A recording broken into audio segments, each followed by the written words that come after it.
बूढ़े गिद्ध की सलाह। एक बार गिद्धों का झुंड उड़ता उड़ता एक टापू पर आ पहुंचा। वह टापू समुद्र के बीचों बीच स्थित था। वहाँ ढेर सारी मछलियाँ, मेंढक और समुद्री जीव थे। इस प्रकार गिद्धों को वहाँ खाने पीने को कोई कमी नहीं थी। सबसे अच्छी बात ये थी कि वहाँ गिद्धों का शिकार करने वाला कोई जंगली जानवर नहीं था। गिद्ध बहुत खुश थे। इतना आराम का जीवन उन्होंने पहले देखा नहीं था। उस झुंड में अधिकतर गिद्ध युवा थे। वे सोचने लगे कि अब जीवन भर इसी टापू पर रहना है, यहाँ से कहीं नहीं जाना, क्योंकि इतना आरामदायक जीवन कहीं नहीं मिलेगा। लेकिन उन सबके बीच में एक बूढ़ा गिद्ध भी था। वह जब युवा गिद्ध को देखता तो चिंता में पड़ जाता। वह सोचता कि यहाँ के आरामदायक जीवन का इन युवा गिद्धों पर क्या असर पड़ेगा। क्या ये वास्तविक जीवन का अर्थ समझ पाएंगे? यहाँ इनके सामने किसी प्रकार की चुनौती नहीं है। ऐसे में जब कभी मुसीबत इनके सामने आ गई तो ये कैसे उसका मुकाबला करेंगे? बहुत सोचने के बाद एक दिन बूढ़े गिद्ध ने सभी गिद्धों की सभा बुलाई। उनकी चिंता जताते हुए वह सबसे बोले, इस टापू में रहते हुए हमें बहुत दिन हो गए हैं। मेरे विचार से अब हमें वापस उसी जंगल में चला जाना चाहिए जहाँ से हम आए हैं।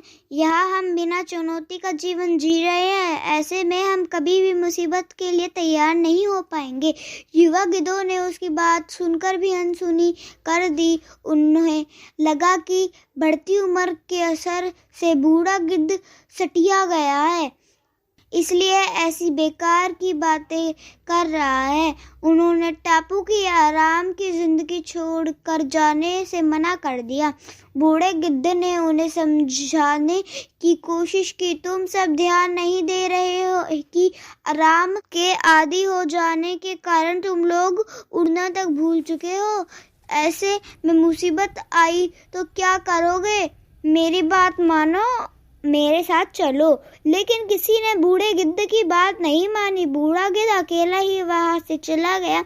कुछ महीने बीते। एक दिन बूढ़े गिद्ध ने टापू पर गए गिद्धों की खोज खबर लेने की सोची और उड़ता उड़ता उस टापू पर पहुंचा। टापू पर जाकर उसने देखा कि वहां का नजारा बदला हुआ है। जहां देखो वहां गिद्धों की लाशें पड़ी थी। कई गिद्ध लहूलुहान और घायल पड़े हुए थे। हैरान बूढ़े गिद्ध ने एक घायल गिद्ध से पूछा, ये क्या हो गया? तुम लोगों की ये हालत कैसे हुई? घायल गिद्ध ने बताया, आपके जाने के बाद हम इस टापू पर बड़े मजे की जिंदगी जी रहे थे। लेकिन एक दिन एक जहाज यहाँ आया।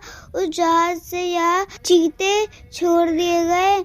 शुरू में तो उन चीतों ने हमें कुछ नहीं किया, लेकिन कुछ दिनों बाद जब उन्हें आभास हुआ कि हम उड़ना भूल चुके हैं, हमारे पंजे और नाखून इतने कमजोर पड़ गए हैं कि हम तो किसी पर हमला भी नहीं कर सकते और ना ही अपना बचाव कर सकते हैं। तो उन्होंने हमें एक एक कर मारकर खाना शुरू कर दिया। उनके ही कारण हमारा ये हाल है। शायद आपकी बात न मानने का ये फल हमें मिला है। सीख, अक्सर कंफर्ट जोन में जाने के बाद उससे बाहर आ जाना मुश्किल होता है। ऐसे में चुनौतियां आने पर उसका सामना कर पाना आसान नहीं होता। इसलिए कभी भी कंफर्ट जोन में जाकर खुश ना हो जाएं। खुद को हमेशा चुनौती देते रहें और मुसीबत के लिए तैयार रहें। जब तक आप चुनौती का सामना करते रहेंगे, आगे बढ़ते रहेंगे।